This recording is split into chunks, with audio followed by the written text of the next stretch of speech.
Baik. Baik, terima kasih semua yang hadir di sini dan seluruh penonton YouTube, live YouTube ya. Assalamualaikum warahmatullahi wabarakatuh. Ya, salam sejahtera semua. Ya, memang terima kasih sebelumnya telah diadakan transformasi ilmu macam ini ya, model daring, di mana kerjasama dengan antara LKB Pancasila dan tentunya UKM yang cukup tersohor ya di Pancasila ya, kalian semua ya. Terima kasih buat semua, sukses untuk kalian semua. Baik, karena di dalam tor yang disampaikan ya diagendakan merupakan kegiatan terakhir ya. Jadi memang karena diagendakan untuk membicarakan hukum perdata secara umum ya dan difokuskan pada perjanjian ya. Meskipun ya dalam kenyataannya ya segala bentuk hubungan hukum keperdataan itu saling terkait. Jadi mungkin kita akan mengurainya satu persatu dan menggunakan terminologi dan penggunaan kosakata yang mudah gitu ya, karena ini merupakan tujuan hukum ya. Jadi semua bisa menerima dengan mudah ya, artinya pemahaman yang mudah supaya kita sama-sama. Sebelumnya panitia telah menyiapkan juga beberapa slide untuk ditampilkan ya, dan tentunya ada hal-hal yang harus kita jelaskan terkait slide tersebut ya, mungkin bisa ditampilkan langsung ya slide-nya. Ya. Pertama yang pasti kita harus mengenal apa itu lingkup perdata, apa itu hukum perdata ya. Di dalam terminologi masyarakat ya, pengetahuan masyarakat secara umum ya tentunya dikenal beberapa macam hukum gitu ya. Ada hukum yang bersifat publik dan ada yang sifatnya private ya, di mana terbagi lagi menjadi beberapa bagian ya. Kita sambil berjalan juga nggak apa-apa. Ya, ini adalah penjelasan-penjelasan dari para ahli hukum sebelumnya. Ya, saya coba mengutip beberapa supaya memudahkan beberapa bahasa. Yang menjadi titik tolak ya, kenapa kegiatan seperti ini penting ya, mengingat masyarakat itu terkadang ya mendengar dengan berbagai macam kalimat. Artinya yang mana yang benar gitu ya, itu yang harus kita luruskan di dalam acara kegiatan seperti ini.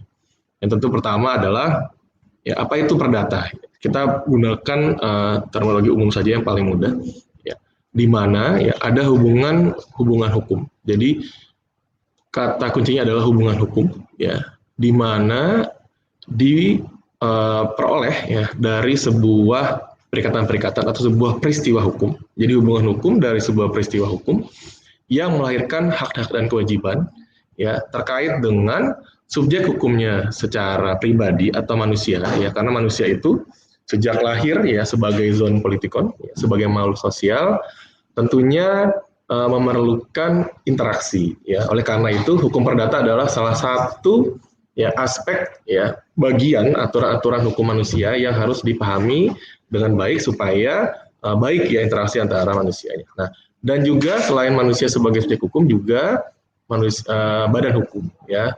Saat ini mungkin seringkali disebutkan badan hukum itu biasanya langsung mengarah pada perseroan terbatas atau PT yang sering disebut ya. Walaupun juga badan hukum lain juga ada bank di sana dan sebagainya. Ya, intinya adalah ada dua subjek hukum yang membuat suatu peristiwa-peristiwa baik keperdataan secara umum, baik itu disengaja maupun tidak disengaja. Nah itu terminologi paling mudah saya rasa. Nah ini ada beberapa pengertian bisa kita baca ya sambil jalan saja, ya sambil di next saja. Ini nanti kan ini semua audiens bisa lihat kan ya. Nanti bisa di-download atau bisa dibaca lain waktu ya. Ini supaya lebih mudah karena waktunya sangat terbatas.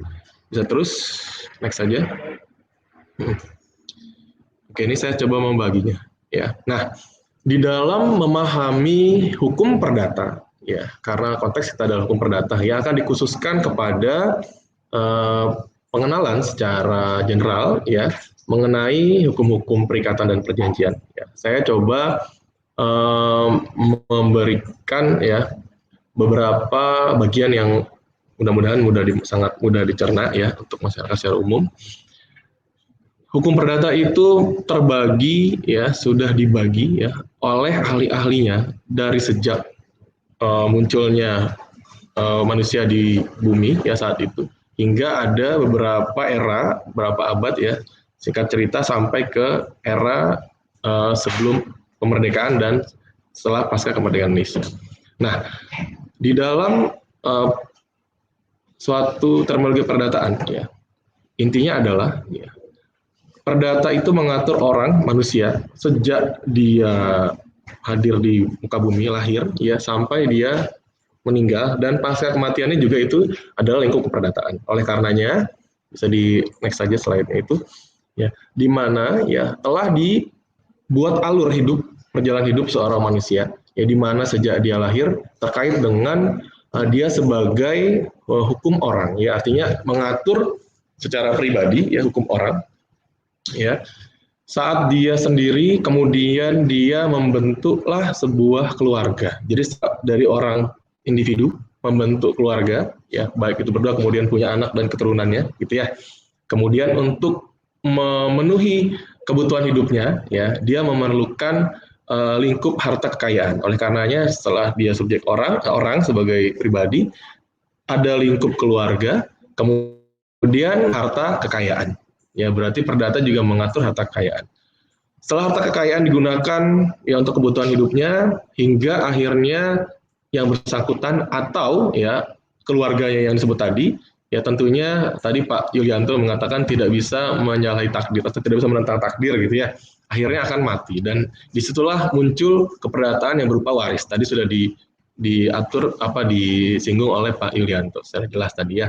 Nah, oleh karena itu secara ringkas adalah perdata mengatur orang, kemudian bentuk keluarga, ada harta kekayaan di sana, dan akhirnya dia mati dan mewaris. Itu lingkup perjalanan perdata. Ya, itu bisa dibaca dengan panjang di sana ya. Oleh karenanya ya di dalam lingkup keperdataan yang mendasari segala hal keperdataan adalah munculnya hubungan hukum. Ya, di mana hubungan hukum itu tentunya lahir adalah kewajiban-kewajiban dan satu pihak melahirkan hak, ya, atau hak dan kewajiban. Terserah di mana lebih dahulu muncul ya, karena dia merupakan konsekuensi lahirnya suatu perbuatan hukum. Nah, sambil bisa dilihat ya, mungkin semua bisa lihat di sana. Bisa di next kan saja ini. Sampai ke slide berapa itu kalau nggak salah. Itu terus saja. Ini sudah kita jelaskan. Nah, jadi punya acuan terhadap di sini. Nah, keperdataan itu ya lingkupnya ya saya coba mempersingkatnya, bisa lingkup sering disebut material gitu ya. Kalau dalam perkuliahan itu disebut sebagai hukum perdata material dan hukum perdata formil. Nah, yang akan kita bahas sekarang secara umum adalah ya lingkup keperdataan ya. Artinya gini, kalau secara material ya berarti itu mengikat adanya aturan-aturan umum terkait perbuatan perdatanya, lingkup keperdataannya, sedangkan formil itu tata cara untuk mewujudkan atau meminta hak dan kewajiban terkait yang dimintakan terkait kewajiban yang tadi belum diselesaikan. Kira-kira seperti itu. Bisa dengan hukum acara, ya, bisa juga dengan tata cara musyawarah, mufakat, ada bipartit, tripartit, ya, ada lingkup macam-macam. Sekarang berkembang sekali ya, ada arbitrase dan sebagainya. Itu adalah lingkup data formil. Ya, bisa di-next-kan. Nah, di dalam sematika juga di sini saya tadi sudah jelaskan, ini terus saja ya, ini panjang tapi bisa artinya supaya mempermudah untuk membaca di rumah dan dimanapun berada ya. Tadi saya sudah nyatakan dari keluarga, kekayaan hingga mati. Nah, di dalam pengaturannya ya, kalau sering kita dengar ya, ada beberapa jenis peraturan perundang-undangan memang peninggalan sejak sebelum ya kita merdeka ya. Salah satunya adalah pengaturan keperdataan itu juga. Ya, yaitu ada di KUH Perdata. Mungkin kalau kemarin atau tadi Pak Adis ya membahas mengenai pidana dalam KUHP, nah perdata juga ada. Ya, kitab sucinya adalah KUH Perdata. Ya, dalam hal ini berarti pengaturan secara umum, ya, secara umum, ya, selama belum dicabut oleh undang-undang yang baru atau pengganti berupa mulai dari hierarki undang-undangan, tentunya semua hafal ya, dari undang-undang, kemudian PP, Perpres, Perda dan sebagainya, ya itu masih berlaku sampai hari ini. Jadi sejak 1948 sampai ke 2020 masih berlaku. Ya, apa saja itu yang diatur di KUH Perdata bisa kita lihat sini. Mungkin next saja. Ada di situ saya bagi baru jadi 4. Pertama tentunya mengatur mengenai orang itu sendiri. Ya, artinya subjek hukum pribadi diatur di buku pertama. Ya, segala bentuk mengenai orang ya, baik dia secara lingkupnya secara pribadi di dalam suatu tindakan hukumnya, ya, tindakan hukum dia dalam lingkup yang sempit dan luas, ya, itu diatur di dalam buku ke-1. Oleh karenanya, dalam keperdataan sudah ditegaskan bahwa pertama yang pasti, lingkup perdata tidak dibatasi oleh wilayah. Jadi, semua warga negara, ya, baik itu WNI maupun warga negara lain tentunya, selama dia masih hidup di muka bumi, ya, hak keperdataannya tentu melekat. Ya, jadi siapapun boleh melakukan tindakan keperdataan kapanpun dan dimanapun selama dia, ya, cakap sebagai subjek hukum. Ya, itu yang pertama. Kemudian kedua tentunya, ya, keperdataan juga mengikat untuk manusia yang mungkin, ya, belum dilahirkan, dikatakan saat di dalam pasal 2 misalkan. Bayi yang belum lahir itu juga menjadi subjek hukum perdata selama ada kepentingan yang menghendaki. Tentunya tadi sudah dibahas oleh Pak Yulianto. Semua masih menyimak tadi, ya, artinya sangat menarik sekali terkait dengan bayi yang belum dilahirkan. Kemudian yang paling penting lagi adalah dikatakan tidak satupun putusan pengadilan yang mengakibatkan hilangnya hak keperdataan. Jadi memang memang sudah dipikirkan dari pembentuk hukum tersebut dari dulu, ya, sampai hari ini. Kira-kira seperti itu paling mudah. Nah, apa saja yang ada di sana? Ya, tentunya keperdataan itu mencakup lingkup secara pribadi bisa masuk lingkup hukum perkawinan. Ya, kemarin sudah ada juga Ibu Jaitun kemarin sudah membahas juga, ya. Jadi singkatnya adalah, ya, hukum perdata mengatur tentang bagaimana tata cara perkawinan, ya, bagaimana syarat sah perkawinan, ya, bagaimana akibat hukum perkawinan, ya, baik itu terkait dirinya, harta benda perkawinan, dan tentunya status anak, ya. Tadi juga sudah dibahas. Jadi makanya saya katakan, ya, satu benang merah, ya, benang merah ini memang harus didengarkan dari awal. Kenapa? Karena masing-masing bab ini memiliki keterkaitan, ya, tidak hanya untuk orang Islam. Kemarin kalau pada hukum waris Islam, ini juga kemarin tadi ada hukum waris secara keperdataan secara umum, gitu, ya.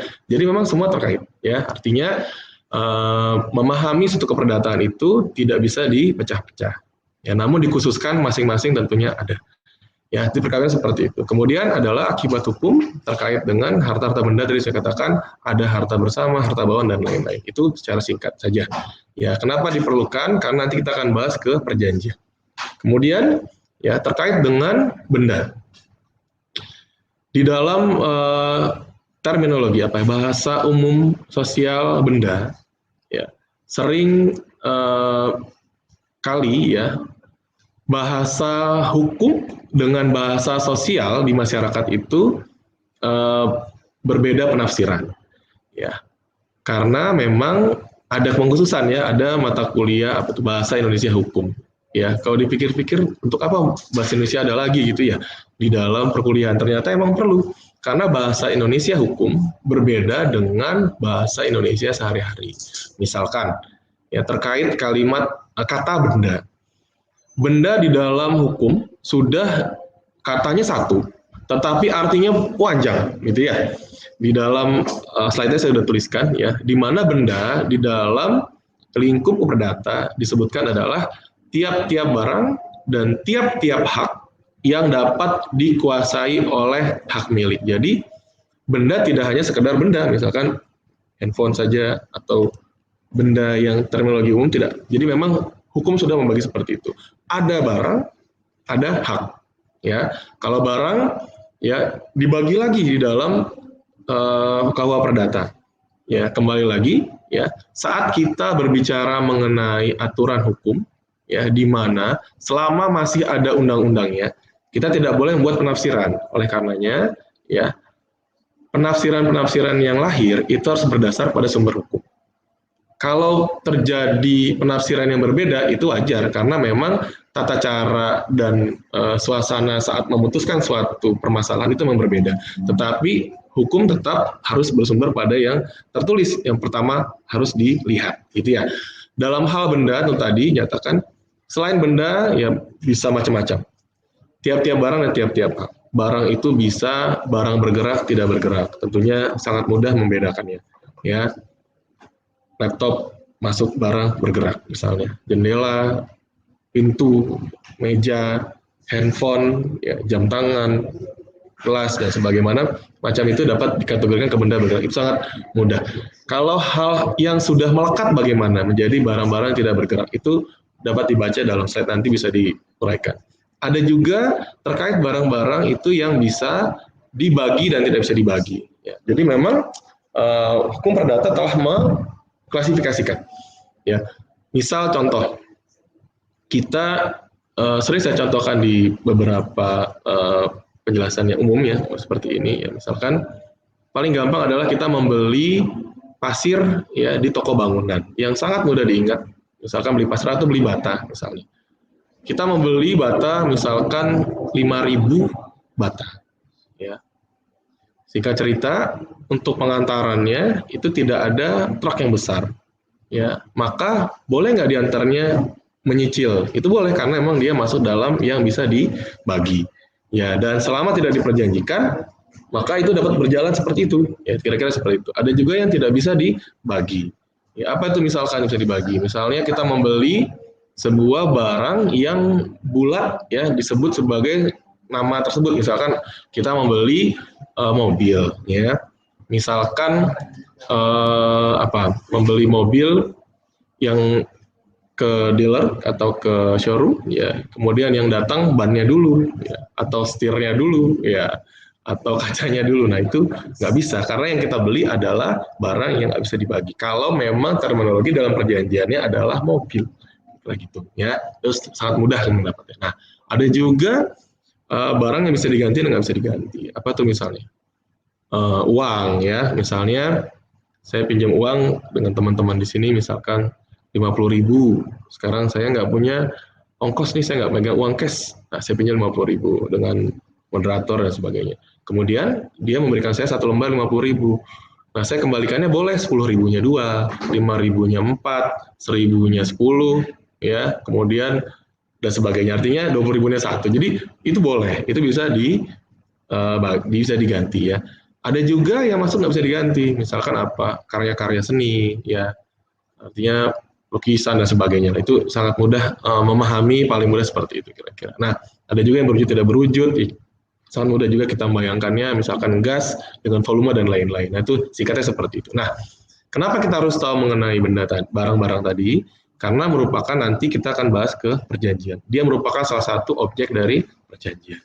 Ada juga lingkup benda itu adalah berupa hak, ya, di mana dia bernilai, ya, tidak selalu sama dengan barang. Ya, misalkan lingkup kekayaan intelektual, ya, ada varietas tanaman di sana, ada cipta, ya, ada merek, ya, ada rahasia sirkuit, ya, sirkuit dan sebagainya. Kemudian dia diikat oleh apapun ya terkait dengan proses bisnisnya nanti, itu dengan perjanjian-perjanjian juga boleh. Itu adalah lingkup benda, ya, sebagai perpanjangan dari pasal 499 KUH Perdata, atau sering disebut apa, buku ke-1 pasal 1 buku kedua, biasanya kayak gitu ya. Nah, kenapa saya jelaskan itu sedikit? Karena perlu diingat ya, lingkup benda ya, bisa next saja, terus itu awal sekali. Lingkup benda ya di dalam keperdataan ya itu sudah ditutup oleh KUH Perdata di dalam buku kedua. Di next saja, terus masih jauh sekali. Tadi awal sekali itu. Buku kedua, terus. Ya, bisa mungkin sambil mudah sambil baca ya. Ya ini kira-kira gitu. Nah, asasnya sifat tertutup. Jadi kita tidak boleh membuat kelewatan. Tidak boleh membuat benda yang lain ya selain yang ada di KUH Perdata. Itu kira-kira seperti itu. Jadi nggak boleh buat benda separuh bergerak, separuh tidak bergerak, nggak boleh. Harus jelas. Ya. Apa kaitannya dengan kejelasan tadi? Nanti kita akan bahas di hukum perjanjian. Nah, di dalam buku ketiga, setelah buku kedua tadi, ya kita mengenal ada buku ketiga yang mengenai perikatan. Nah, ini akan kita explore lebih dalam ya, karena waktu yang diberikan dikhususkan untuk ini, ya singkatnya seperti tadi. Ini ya, kita masuk kepada perikatan dan perjanjian. Kalau kita mendengar ya, mungkin kalau teman-teman karena masuk fakultas hukum ya, kalau masyarakat di luar mendengar ada perikatan dan perjanjian, itu maksudnya apa ya kira-kira? Kayaknya sama aja gitu kan kira-kira. Kalau ditanya perikatan pasti pembayangannya adalah hanya perjanjian. Ya, sedangkan di sini kita coba memberikan penjelasan kepada seluruh masyarakat bahwa perikatan itu ya adalah hubungan hukum yang lahir gitu ya. Bisa dari perjanjian, bisa dari undang-undang. Jadi perjanjian itu bagian perikatan. Tetapi perikatan belum tentu dari perjanjian. Kira-kira gitu. Ya, contoh gampangnya gini. Kalau perjanjian, saya rasa sangat mudah membedakannya. Dia lahir dari privity of contract. Jadi memang dia dibuat sengaja oleh dua subjek hukum, bisa orang, bisa badan hukum. Dia bertemu untuk melakukan sebuah kesepakatan dan melahirkan hak dan kewajiban. Bisa dengan tertulis, bisa tidak tertulis. Ya, itu perlu digarisbawahi. Perjanjian itu lahir pertama adalah harus adanya kata sepakat. Tentunya semua paham. Sepakat itu bisa dengan tertulis, bisa konsensual, bisa dilisankan. Ya, memang akibat hukumnya yang berbeda. Ya, tetapi perjanjian itu sudah lahir sejak kedua belah pihak, ya, atau ketiga belah pihak atau empat, artinya para pihak menyatakan kesesuaian kehendak mengenai hal pokok yang akan diperjanjikan. Itu telah lahirlah di sana konsekuensi mengikat dari perjanjian. Jadi hanya pembuktiannya yang berbeda, tentunya seperti itu. Ya. Kemudian kedua, ya adanya kecakapan bertindak. Ya. Jadi yang membuat perjanjian harus memiliki legal standing, kedudukan hukum atau kecakapan bertindak untuk itu, gitu ya. Jadi nggak semua orang itu bisa buat perjanjian. Ya, jadi ada syarat-syarat mengenai kecakapan bertindak. Ya, itu pun terkait objeknya apa saja. Itu juga berbeda-beda. Ya. Nah, kemudian ada juga mengenai hal tertentu sebagai salah satu syarat sah perjanjian. Yang ketiga, harus dijelaskan dan tidak boleh multitafsir. Ya, misal ada perjanjian membeli, perjanjiannya jual beli tas gitu ya. Misalkan membeli tas ya, misal membeli tas warna coklat. Ya. Kemudian membeli tas ini ya coklat ukuran 30 cm, merek X gitu ya. Dibayar 3 kali maksimal 3 bulan misalnya. Nah, untuk hal-hal yang tercatat terlihat betul, ya apalagi kalau memang dia ditampilkan foto di sebelahnya misalkan sebagai mock-up-nya. Garis bawahnya adalah kalau perjanjian tersebut hal tertentunya tidak jelas atau multitafsir, ya, dan menimbulkan perdebatan, ya itu juga akibat hukumnya tidak baik, ya. Artinya bisa membuat perjanjian itu cacat, ya. Kemudian syarat keempat tentunya harus disertai klausula yang halal, artinya sebab-sebab yang halal. Baik itu tidak boleh menabrak undang-undang, ya artinya melawan kepentingan undang-undang.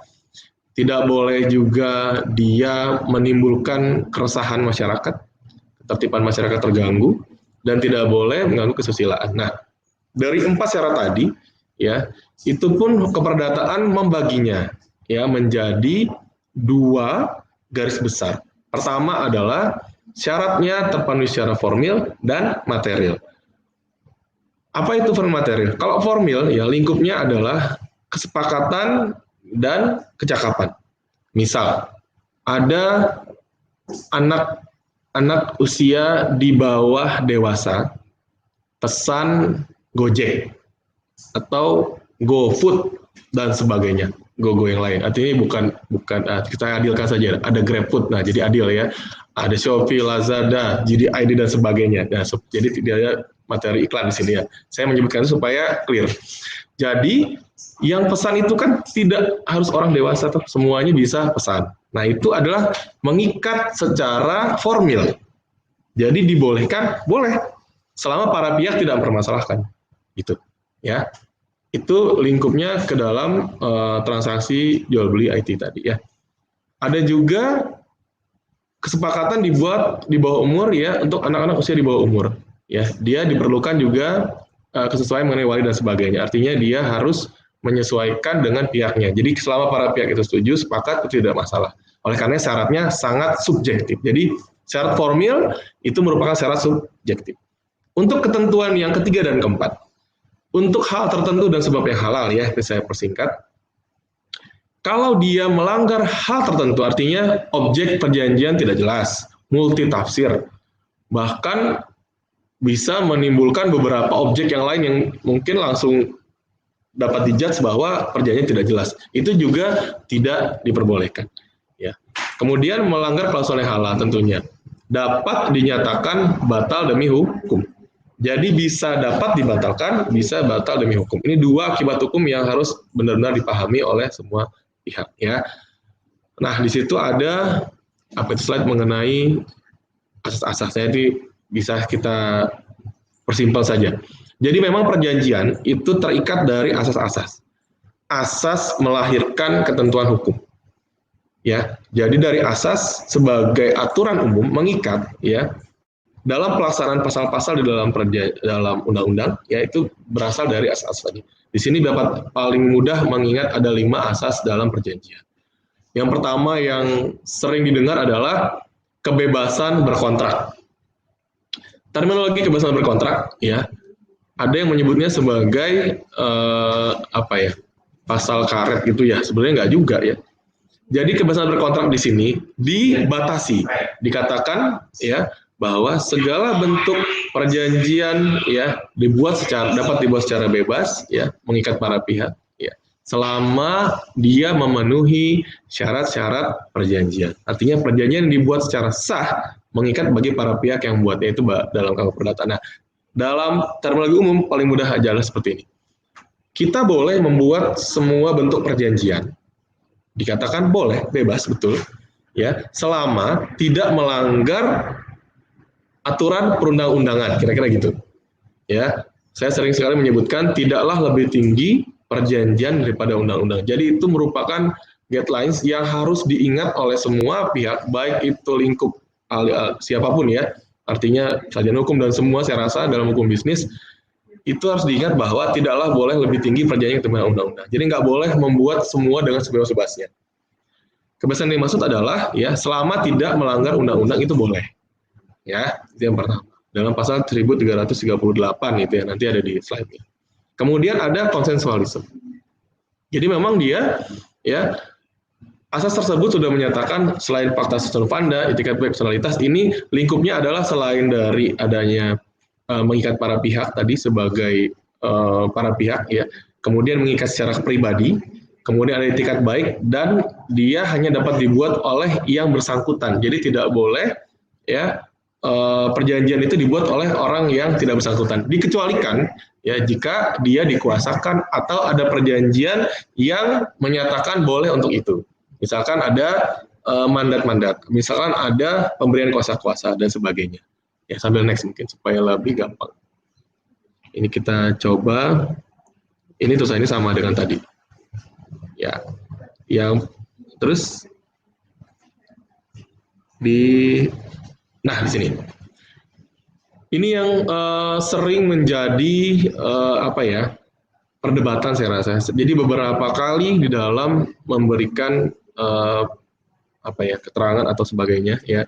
1338 ayat 1 ini, kepastian hukum ini ya perlu sekali dipahami ya, bahwa kalimat layaknya undang-undang dikatakan ya. Jadi para pihak atau hakim pihak ketiga harus menghormati substansi perjanjian yang dibuat oleh para pihak sebagai layak undang-undang. Nah, untuk mempelajari sebuah ketentuan dalam KUH Perdata, tidak boleh satu pasal itu berdiri sendiri. Ya, dia harus dikaitkan dengan dijunto atau dan sebagainya, dikaitkan dengan ketentuan lain. Bahkan disebutkan dia dikaitkan juga dengan kebiasaan-kebiasaan atau hal-hal yang disepakati para pihak. Misal, dalam KUH Perdata itu menariknya, oleh karena itu belum dirubah sampai saat ini, saya rasa. Pertama, dikatakan tentunya seperti ini ya. Jadi undang-undang perjanjian itu dibuat layaknya seperti undang-undang. Itu pertama. Kenapa? Kalau perdata itu memberikan kepastian hukum yang pasti jika telah jelas kata-kata dalam perjanjian, tidaklah dibolehkan membuat penafsiran lain. Misalnya di 1342 kalau perdata. Dari situ ya sudah diberikan kepastian hukum bahwa tidak boleh ada penafsiran lain selain yang ada di perjanjian yang dibuat para pihak. Nah, terkadang yang buat perjanjian saja tidak ngaku kalau dia buat itu. Nah, ini yang terjadi. Oleh karenanya, diberikan opsi oleh KUH Perdata, oleh hukum perdata di Indonesia, ya saya katakan ini paling mudah di Indonesia, bisa dibuat secara konsensual tadi betul, tapi pembuktiannya kan sulit, karena membutuhkan 2 orang saksi dan lain-lain. Bagaimana kalau dia buat perjanjiannya sedang di air terjun tinggal berdua, kemudian mengutarakan jual beli dan sebagainya, itu hanya mereka yang tahu. Dia dan Tuhan dan air yang tahunya. Nah, di dalam hukum perdata 1338 ini disarankan dan diarahkan bahwa semua bentuk perjanjian substansinya jelas dan dibuat secara hitam dan putih, artinya secara tertulis. Diberikan 2 opsi. Pertama, bentuk perjanjiannya boleh dibuat istilahnya di bawah tangan. Paling mudah apa ya? Dibuat para pihak antara mereka saja, kemudian ditandatangani dan disepakati oleh para pihak saat itu juga dengan atau tanpa saksi. Itu bisa dibuat di bawah tangan namanya. Itu ya istilah dalam hukum itu di bawah tangan. Atau dibuat ya dengan akta yang sifatnya pembuktian sempurna atau sering disebut akta otentik ya. Di mana diperlukan syarat-syarat ya di dalam 1868 misalkan ya. Pertama, bentuknya harus sesuai dengan undang-undang. Jadi ada pengaturan mengenai bentuk perjanjiannya. Kemudian dibuat ya oleh pejabat yang berwenang untuk itu. Ya, dalam hal ini berarti di hadapan notaris. Ya, jadi dan di tempat di lokasi peristiwa hukum terjadi. Nah, kekuatan pembuktian yang sempurna tadi ya, sesuai dengan 1870 KUH Perdata, dia tidak memerlukan alat bukti lain. Nah, penerapan yang ini, penerapan mengenai 342 Junto 1338 ini ya, artinya kalau dia sudah dinyatakan sesuai, kemudian dibacakan para pihak, mereka mengiyakan, ditandatangani di hadapan pejabat yang berwenang tadi, maka demi hukum tidak ada lagi multitafsir. Jadi memang hanya itu yang dilihat sebagai bukti pembuktian, alat pembuktian. Ya, oleh karenanya disebutkan sebagai alat bukti yang sempurna. Jadi tidak memerlukan lagi ya perdebatan mengenai isi dari perjanjian. Itulah kepastian hukum yang dimaksud di sini. Jadi tidak hanya sekedar kepastian hukum mengenai dia selain undang-undang, tidak seperti itu. Jadi memang dia diberikan langkah-langkah pembuktian yang lain. Ya bisa di next kan lagi. Kemudian ada juga ya itikat baik tentunya sudah semua paham ya, tentu diteruskan saja lagi.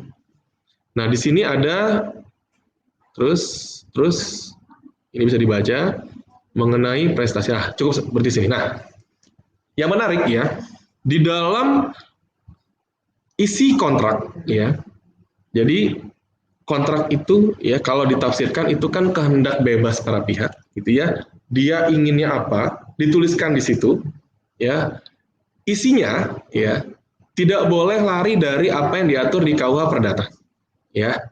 Apa itu? Pertama, isi kontrak itu kalau tidak memberikan sesuatu, ya artinya memberikan sesuatu, bisa something to something bisa, ya bisa berbuat sesuatu, artinya dia melakukan sesuatu hal, atau tidak berbuat sesuatu. Nah, dalam klausul prestasi, ya sering disebut prestasi kan orang sering kamu one prestasi. Nah, prestasi itu sebenarnya apa sih? Isinya itu cuma 3. Secara global, tetapi bisa dipanjangkan menjadi beberapa tindakan-tindakan hukum lain. Misal, di dalam tata cara pembuatannya. Contoh, dalam kondisi di mana orang akan memberikan sesuatu, tentunya memerlukan proses hingga akhirnya lahirlah kewajiban untuk memberikan. Nah, di dalam terminologi perjanjian dikenal salah satunya adalah adanya hak dan kewajiban yang bersifat timbal balik. Ya, maksudnya apa? Perjanjian itu bisa satu arah, artinya misal hibah gitu ya, satu arah. Kehendak bebasnya, ya, bisa juga dibuat timbal balik. Dua belah pihak memiliki hak dan kewajiban, bisa seimbang, bisa juga tidak. Nah, gitu. Makanya tidak pernah diberikan kalimat sama itu adalah besar nilainya sama, tetapi menyesuaikan perimbangan dari dua belah pihak. Ya, apalagi disepakati para pihak. Jadi klausul memberikan sesuatu bisa harus ada hak dan kewajiban di antara para pihak, atau memang salah satu pihak hanya memiliki kewajiban saja, atau satu pihak memiliki hak saja, itu juga bisa. Ya, itu banyak sekali. Kemudian ada juga berbuat sesuatu. Ini menarik. Dikatakan berbuat sesuatu itu kan sepertinya cuma dua kata ya, tetapi kalau kita lebarkan ya, dia juga bisa menjadi hal yang tidak selalu dinyatakan di dalam perjanjian. Misalkan adanya syarat-syarat terjadinya suatu peristiwa hukum tertentu, baru dia berbuat sesuatu. Atau dia tidak disebutkan hak yang atau kewajiban yang terkemudian dari suatu perjanjian awal secara sesuai. Ya, atau juga bisa tidak berbuat sesuatu. Ya, oleh karenanya, kalau kita balik, ya, jadi mengerti prestasi harus mengerti juga kebalikannya. Apa itu? Ada yang disebut sebagai wan prestasi. Tentunya semua pernah dengar, dan ini istilah yang umum sering dengar. Kalau paling mudah mengibaratkan suatu wan prestasi, kita bisa mengingat simbol-simbol atau benda-benda sekitar. Ya, saya paling suka mencontohkan benda-benda yang sangat mudah diingat. Contoh misalkan mengenai apa ya? Misalkan gini, jadi semua gampang mengingatnya. Ini misalkan kotak berwarna merah, ya, ini paling mudah. Ini merah apa sih namanya? Merah ini banyak turunan ya. Ini warna pink ya, pink atau merah ya.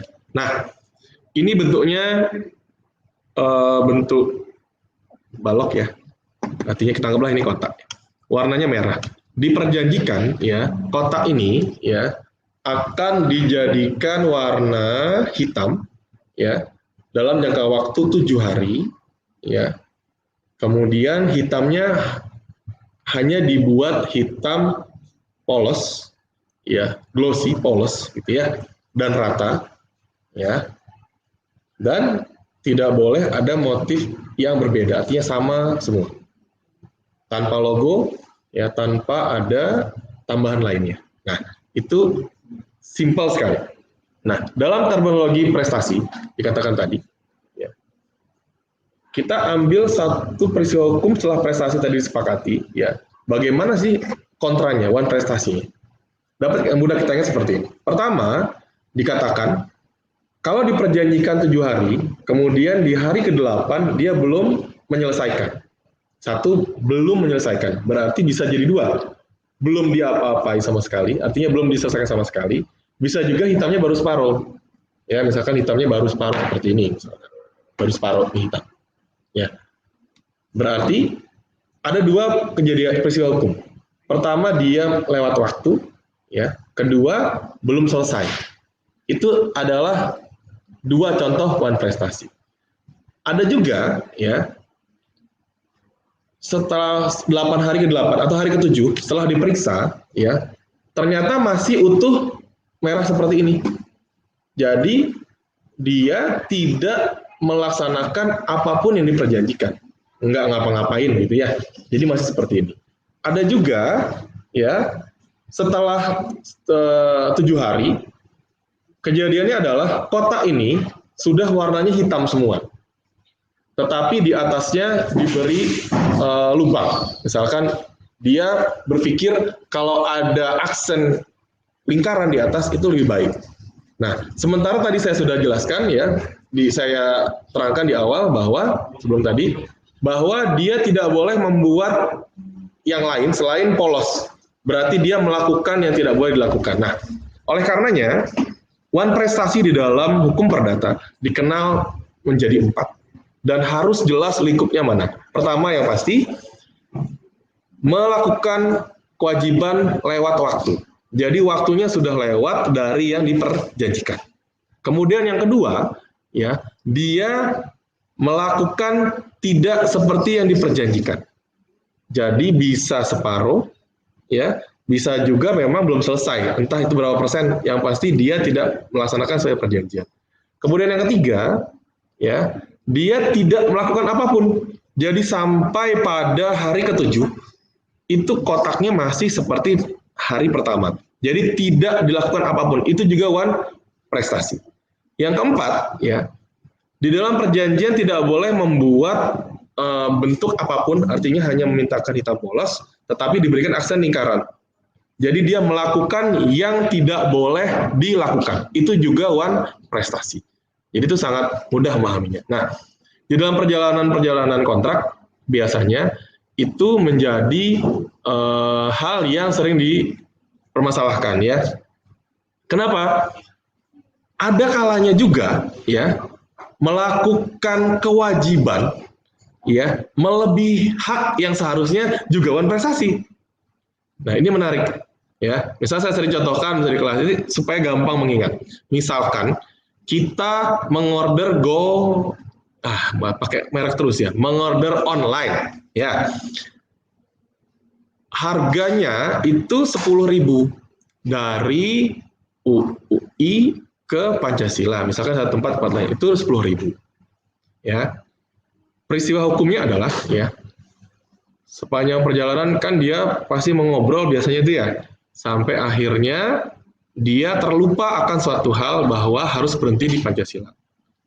Peristiwa hukum pertama, order online dari UI ke Pancasila, itu kebetulan garis lurus ya untuk semua, mungkin sebagian besar mengerti alurnya. Jadi lurus aja jalannya, keasikan ngobrol, kelewatan sampai Tebet atau sampai Kampung Melayu sana. Ya, jadi harga 10.000 ya dibayarkan dia kelebihan sampai sana. Loh, kenapa nggak berhenti? Habis kasihkan ngobrol, nah dan sebagainya. Protes, ya. Jadi kelewatan itu juga menjadi hal yang diperdebatkan. Jadi kewajibannya melebihi haknya. Harusnya 10.000 sama Pancasila, dia sampai Tebet sana. Itu juga kelewatan uang prestasi. Itu peristiwa satu. Itu kontrak atau bukan nanti kita akan lihat. Yang kedua, sampai di Pancasila, ya, karena dia asik mengobrol tadi, timbullah rasa iba, misalkan cerita dia, dari pagi ini belum ada order, bla bla bla segala macam. Ban saya bocor, anak saya sekolah, bayar bayar paket internet mahal dan sebagainya. Timbullah rasa iba. Jadi harusnya 10.000, dia bayarkan misalkan setelah sampai, stop, dikasihkan uang 50.000. Pertanyaannya, apakah boleh si online tadi, Gojek atau Gojek dan sebagainya, itu protes demi hukum katanya. Anda melakukan one prestasi. Loh, kenapa? Harusnya hanya 10.000 kok dibayarkannya 50.000. Kan juga nggak sama dengan perjanjian awal. Apakah itu one prestasi atau bukan? Nah, itu bisa kita lihat. Ya. Nah, hukum perdata itu sudah memikirkan itu. Sebenarnya sudah dipikirkan sampai sana. Itu cukup menarik. Nah, kita lihat nanti. Ada yang mempertanyakan apa perbedaan kontrak, apa perbedaan MOU, apa perbedaan perjanjian, apa perbedaan kesepakatan dan sebagainya. Nah, dari sinilah kita bisa meluruskan bahwa saya nyatakan bahwa selama itu melahirkan hak dan kewajiban, kalau dia tidak diperjanjikan, ya itu ya artinya hak dan kewajiban itu lahir, itu melahirkan perikatan yang pasti. Ya.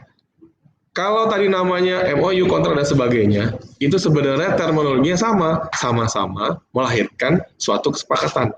Ya, tinggal ada yang berlaku sekian, ada jangka waktu berlakunya. Sering disebut sebagai MOU. Ya, jadi semua itu sebenarnya sama-sama saja, semua sama-sama perjanjian. Nah, ada lagi suatu hubungan hukum yang lahir karena undang-undang. Jadi tidak diperjanjikan, tetapi lahir hak dan kewajiban. Misalkan yang paling gampang adalah kita membeli makanan ya di restoran-restoran yang fast food dan sebagainya. Artinya, misalkan kita beli paket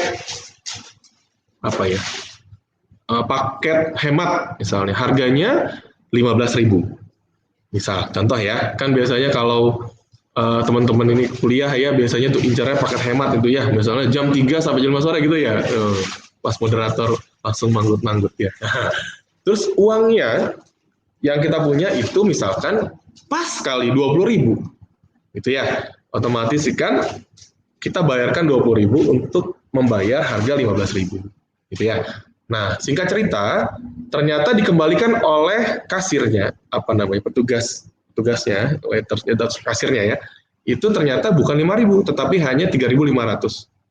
Kemudian Pak moderator marah-marah, wah demi hukum saya gugat Wan Prestasi. Kenapa emang? Nah itu harganya berapa? 15.000. Kok kembalinya cuma 3.500? Harusnya berapa? 5.000 dong. Ditanya lagi berkali-kali. Ya, ternyata kasirnya itu dokter hukum yang iseng aja jadi kasirnya.